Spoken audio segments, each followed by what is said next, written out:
latviešu valodu kā vienīgo valsts valodu.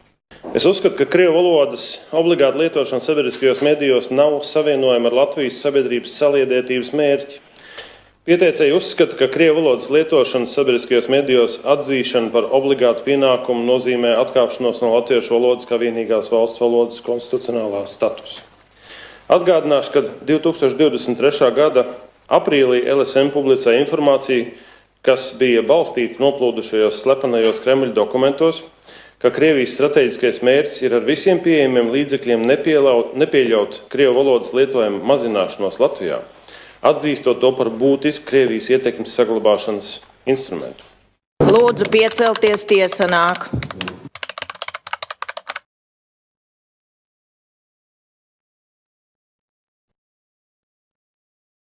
Cienījamais Satversmes tiesa. Mūsdienu informatīvās drošības apstākļos sabiedriskajiem medijiem ir būtiska nozīme sabiedriskās domas veidošanā, un lietotās valodas izvēlei šajā procesā ir absolūti izšķiroša nozīme. Es uzskatu, ka krievu valodas obligāta lietošana sabiedriskajos medijos nav savienojama ar Latvijas sabiedrības saliedētības mērķi. Tā grauj latviešu valodas kā vienīgās valsts valodas dominējošo lomu, jo tiek uzturēta paralēla informatīvā telpa, kurai raksturīgi atšķirīgi vēstījumi, notikuma interpretācijas un arī, protams, vērtības. Savukārt tiesas procesā izskanējušais arguments, ka šāda praksa esot nepieciešama propagandas apkarošanas nolūkā, veicina ilgtermiņā sabiedrības sašķelšanu nošķirtās informatīvajās kopienās. Pēc būtības aizsardzoties ar mazākumu tautību tiesību aizsardzības nepieciešamību, apstrīdētās normas faktiski pārvērš krievu valodas lietojumu sabiedriskajos medijos par obligātu pienākumu.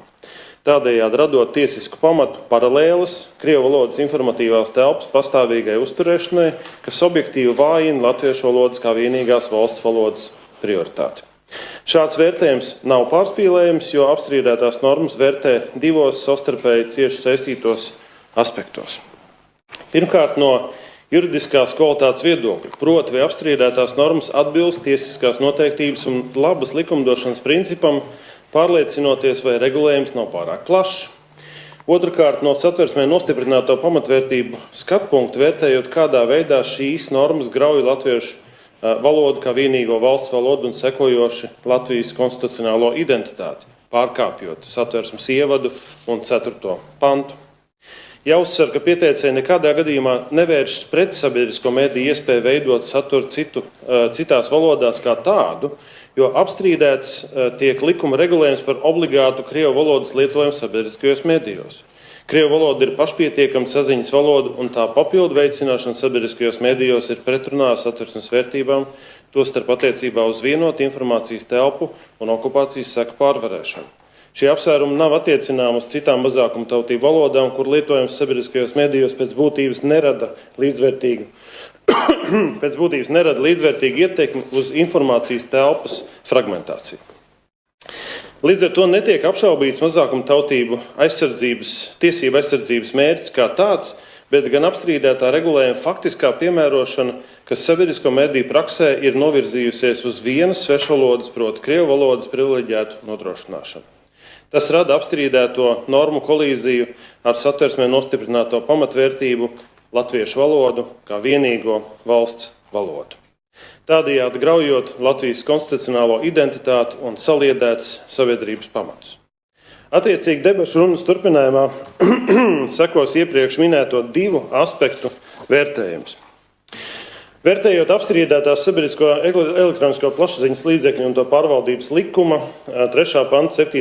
daļas normas, praktisko piemērošanu un juridisko kvalitāti, ņemot vērā to, ka SEPULP likuma 8. panta 4. daļa tā ir sistēmiski pakārtota, var konstatēt būtiskas tiesiskās noteiktības problēmas.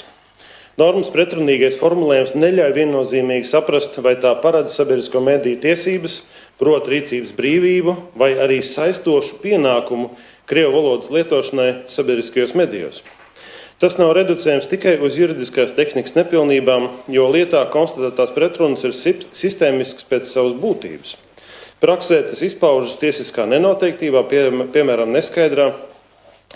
neskaidrībā vai Sabiedriskais pasūtījums vispār var tikt apstiprināts, ja sabiedriskajos medijos netiek nodrošināts saturs krievu valodā, kas rada priekšstatu par šādas valodas obligātumu.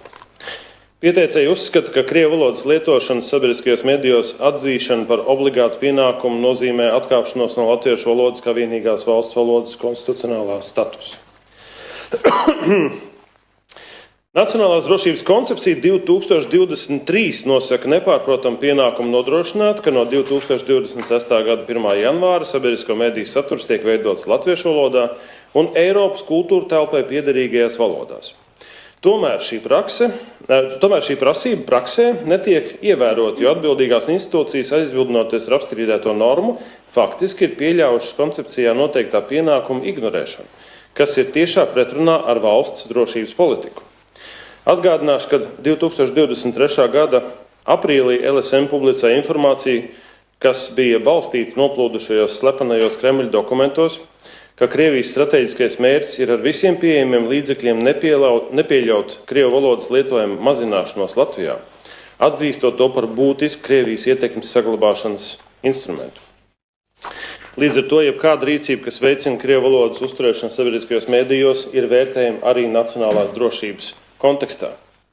Neskatoties uz minēto 2026. gada 26. februārī, Daugavpilī tika atklāta LSM Latgales redakcija, kas veido saturu tieši latviešu, latgaļu un krievu valodās.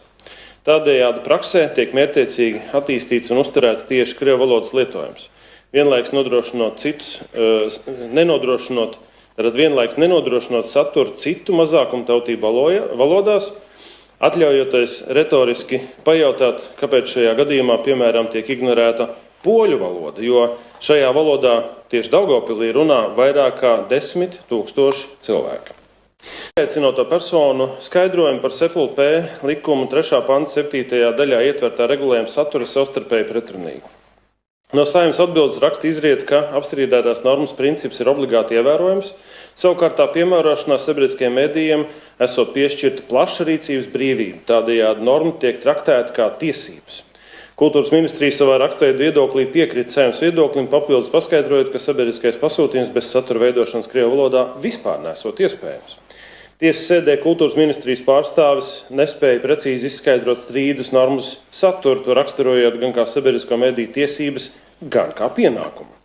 Norādot, citēju, ka norma neuzliek par pienākumu, bet princips, ko ietver šī norma, ir obligāts. Manā ieskatā tas ir oksimorons. Pretrunas normas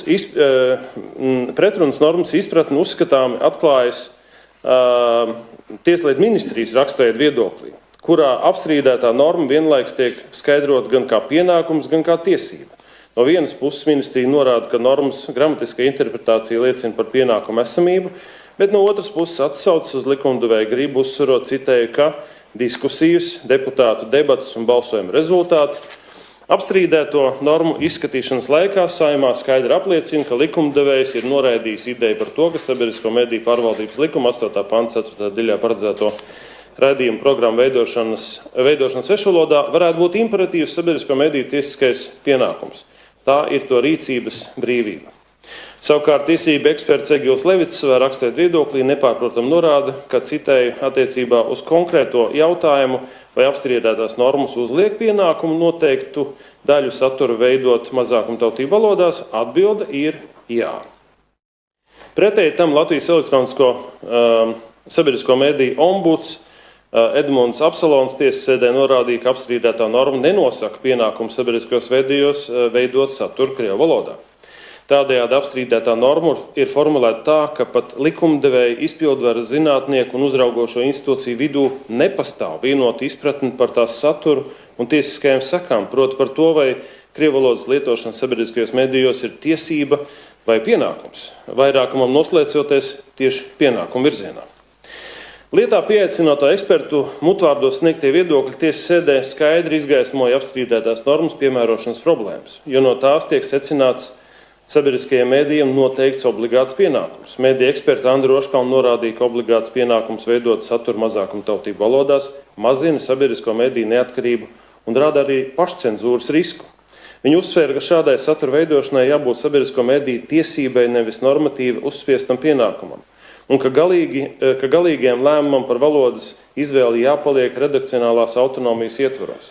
Savukārt eksperti Inta Mieriņa norādīja, ka pienākumu uzlikšana sabiedriskajiem medijiem nodrošināt saturu mazākumtautību valodās nav empīriski pamatota. Latviešu valodas aģentūras direktora Inita Vītola tiesasēdē norādīja, ka pašreizējā prakse, kas faktiski uzliek sabiedriskajiem medijiem pienākumu nodrošināt saturu krievu valodā, neveicina sabiedrības saliedētību uz valsts valodas pamata. Krievu valodas prioritizēšana sabiedriskajos medijos, balstoties galvenokārt uz auditoriju apjomu, diskriminē citas mazākumtautību valodas un nostiprina divkopienas sabiedrības modeli. Vienlaiks viņi uzsvēra, ka vārdu brīvība nav pielīdzināma valodas izvēles brīvībai, izteiksmes brīvība nenozīmē tiesības prasīt konkrētu valodu kā obligātu sabiedriskā mediju platformu. Turklāt nelielais iedzīvotāju īpatsvars, kuri nepārvalda latviešu valodu, pats par sevi nevar kalpot par pamatu sistēmiskai paralēlas valodas telpas uzturēšanai, jo šāda prakse absolūti neveicina valsts valodas apguvi. Savukārt no Latviešu valodas aģentūras rakstveida viedokļa izriet izvērsts skaidrojums par riskiem saistībā ar normā ietverto pienākumu par krievu valodas obligātumu sabiedriskajos medijos. Aģentūras eksperti ir secinājuši, ka divu paralēlu informatīvu telpu pastāvēšana Latvijā ne tikai saglabā komunikācijas barjeras starp latviešu un krievu valodas lietotājiem, bet arī sašķeļ sabiedrību, kavē pilsoniskās apziņas veidošanos un sabiedrības integrācijas procesu, kā arī tieši apdraud latviešu valodas lietojumu un attīstību publiskajā telpā. Ja daļai sabiedrības tiek sistemātiski nodrošināta iespēja saņemt informāciju ārpus valsts valodas informatīvās telpas, sabiedrības saliedētība netiek veicināta, bet tieši pretēji tiek vājināta, nostiprinot paralēli informatīvo realitāšu pastāvēšanu. Šādā situācijā valsts valodas telpa netiek paplašināta, bet pakāpeniski tiek sašaurināta un marginalizēta. Tādējādi aģentūras eksperti nepārprotami secina, ka sabiedrisko mediju saturam primāri jābūt valsts valodā, jo tikai šāda pieeja nodrošina vienotas informatīvās telpas pastāvēšanu un ļauj konsekventi stiprināt sabiedrības saliedētību, balstoties uz latviešu valodu kā vienīgo valsts valodu. Nu, pat atgriezos no Ukrainas, ar kolēģiem runāju tieši par to arī viņi uzsver, ka tā politika viņiem ir devusi drošāku Ukrainu. Līdz ar to cienījamā Satversmes tiesa apstrīdēto normu problemātika nav reducējama uz to formulējumu tiesiskajām nepilnībām, kuras teorētiski varētu novērst zinošs normu piemērotājs. Šajā gadījumā runa ir par principiālu regulējumu neskaidrību, jo starp sabiedriskā mediju tiesībām un tiem uzliktu pienākumu pastāv būtisku un tiesiski izšķirošu atšķirību, kuru ar interpretācijas palīdzību nav iespējams izlīdzināt. Apkopojot iepriekš izklāstīto, ir izdarāms šādi secinājumi. Pirmkārt, apstrīdētās normas ir juridiski neskaidras un pieļauj savstarpēji pretrunīgas interpretācijas, kā rezultātā tās neatbilst tiesiskās noteiktības un labas likumdošanas principam, kas prasa normu skaidrību, paredzamību un konsekventu piemērošanu. Otrakārt, šo normu piemērošanas praksē sabiedriskajiem medijiem faktiski tiek uzlikts pienākums veidot saturu krievu valodā, kas nav savienojams ne ar Satversmes ievadā nostiprināto mērķi garantēt latviešu nācijas valodas un kultūras pastāvēšanu cauri gadsimtiem, ne ar Satversmes 4. pantā noteikto latviešu valodas kā vienīgās valsts valodas konstitucionālo statusu. Treškārt, apstrīdētās normas veicina divu paralēlu informatīvu telpu latviešu un krievu valodā pastāvēšanu, tādējādi objektīvi šķeļot sabiedrību un vājinot latviešu valodas kā vienīgās valsts valodas lomu sabiedriskajā informatīvajā telpā. Situācija vēl vairāk sāsina tas, ka likumā nav noteikts nekādas valodu proporcijas sabiedriskajos medijos, atstājot šo jautājumu sabiedrisko mediju un SEPLP savstarpējo vienošanos ziņā. Šāds regulējums formāli atsaucoties uz mērķi veicināt visu Latvijas iedzīvotāju piederības sajūtu Latvijai, sabiedrības integrāciju nacionālā valstī un padziļināt izpratni par sabiedriskajiem, sociālajiem un kultūras procesiem teorētiski pieļauj jebkādu valodas proporciju noteikšanu, kas izriet arī no lietas materiālos ietvertā Tieslietu ministrijas rakstveida viedokļa. Līdz ar to ir jāsacina, ka SEPLP likuma 3. panta 7. daļa un 8. panta 4. daļa nav uzskatāmas vienīgi par nepilnīgi formulētām normām. Tas ir juridiski defektīvas normas, kuru saturs un piemērošana rada reālus un tiešus, nevis hipotētiskus draudus Satversmē nostiprinātajai Latvijas valsts pamatvērtībai, latviešu valodai kā vienīgajai valsts valodai. Tieši šī iemesla dēļ strīds šajā lietā vairs nav reducējams uz tiesiskās tehnikas vai interpretācijas jautājumiem, jo tas skar Satversmes kodolu. SPLP likuma 3. panta 7. daļa un tai pakārtotā 8. panta 4. daļa, kā tās šobrīd darbojas, tiešā veidā apdraud latviešu valodas kā vienīgās valsts valodas pastāvēšanu. Šīs normas faktiski pieļauj divu paralēlu informatīvo telpu pastāvēšanu, kur viena krievu valoda informatīvajā telpā var kļūt līdzvērtīga vai pat dominējoša salīdzinājumā ar valsts valodas telpu. Nav pieļaujams, ka izvēle par krievu valodas lietojumu sabiedriskajos medijos ir jebkurā brīdī maināma administratīva izšķiršanās, kas nav balstīta skaidros, saistošos un normatīvi nostiprinātos ierobežojumos. Tikai ar attiecīgu SPLP locekļu balsojumu ir iespējams atjaunot gan radio, gan televīzijas programmas krievu valodā, kā arī būtiski palielināt krievu valodas satura apjomu sabiedriskajā mediju portālā, jo likums šādu rīcību ne aizliedz, ne arī ierobežo. Tiesas procesā to apliecināja SPLP priekšsēdētāja Sanita Uplej-Iegermana, norādot, ka atgriešanās pie Latvijas Radio 4 krievu valodā būtu iespējama, ja par to nobalsotu SPLP, jo likums to neaizliedz. Tādēļ iespēja atgriezties pie krievu valodas plašas un sistemātiskas lietošanas sabiedriskajos medijos nav hipotētiska, bet ir pilnīgi reāla un tiesiski pieļauta, tieši balstoties uz apstrīdēto normu regulējumu.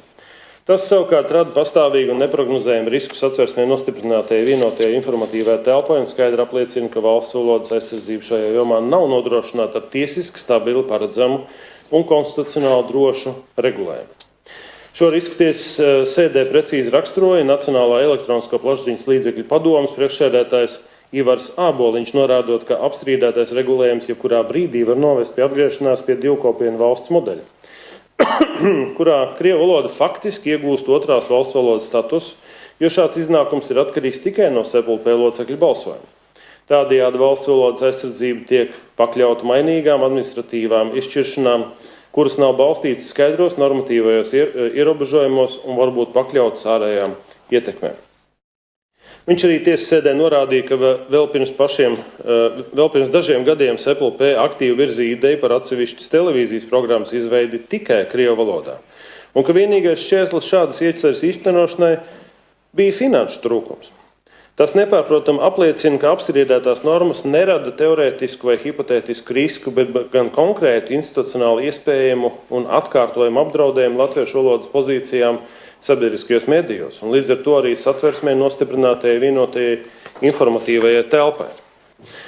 Latviešu valodas aģentūras direktore Inita Vītola tiesas sēdē atgādināja, ka krievu valodas plašā lietošana Latvijā ir padomju okupācijas laikā īstenotās rusifikācijas politikas tieši sekas.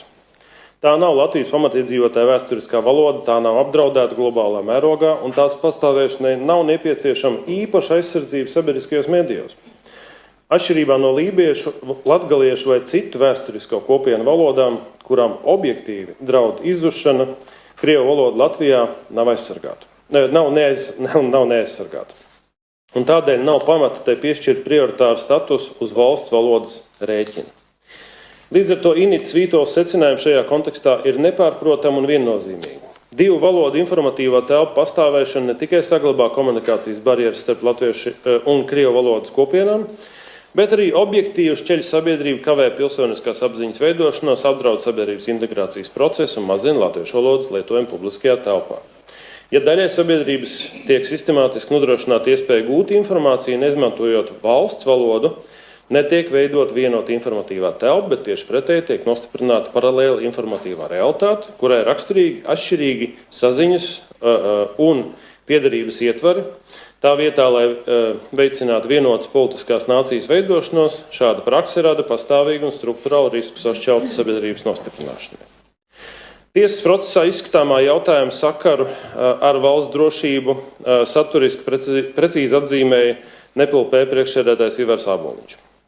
Viņš norādīja uz sistēmisku problēmu, ka sabiedriskajos medijos krievu valodā veidotajā saturā tiek konstatēti manipulatīvu vēstījumu elementi, kas Latviju attēlo kā neveiksmīgu un nespējīgu valsti. Šādi vēstījumi nav vērtējami kā viedokļu daudzveidības izpratni, bet gan kā informatīvās ietekmes instrumenti, kas tieši apdraud nacionālo drošību. Ivars Āboliņš arī uzsvēra, ka Ukrainas kara pieredze nepārprotam apliecina, ka Krievijas valsts valodas lietojums sabiedriskajos medijos krīzes apstākļos nekavējoties jāierobežo vai jāizbeidz, jo paralēli informatīvā telpa pastāvēšana būtiski palielina valsts ievainojamību. Šī atziņa nostiprina juridisko secinājumu, ka apstrīdēto normu neskaidrība attiecībā uz krievu valodas lietojumu sabiedriskajos medijos rada reāli, nevis teorētiski apdraudējumu sabiedrības drošības un sabiedrības drošībai un Latvijas valstī kopumā. Veicot sistemātiski elektronisko plašsaziņas līdzekļu satura monitoringu, NPLP ir nepārprotami norādījusi, ka konstatētie gadījumi nav atsevišķi incidenti vai redakcionāls kļūdas, bet gan sistēmiska divu informatīvo telpu veidošana, kas ilgtermiņā veicina sabiedrības sašķeltību. Jāsacina, ka SEPLP likums, kas pieņemts 2020. gada 19. novembrī, neatspoguļo drošības realitāti, kur izriet no valsts drošības koncepcijas 2023. Un līdz ar to pastāv tieša un nepārprotama pretruna starp spēkā esošo likumu regulējumu un aktuālajiem valsts drošības politikas pamatnostādnēm. Vēl jau vairāk uzsver nepieciešamību viennozīmīgi noteikt krievu valodas obligātu lietojumu nepieļaujamību sabiedriskajos medijos. Pārsteidzoši, ka likums neparedz nekādu pienākumu nodrošināt latviešu valodas pārsvaru sabiedriskajos medijos.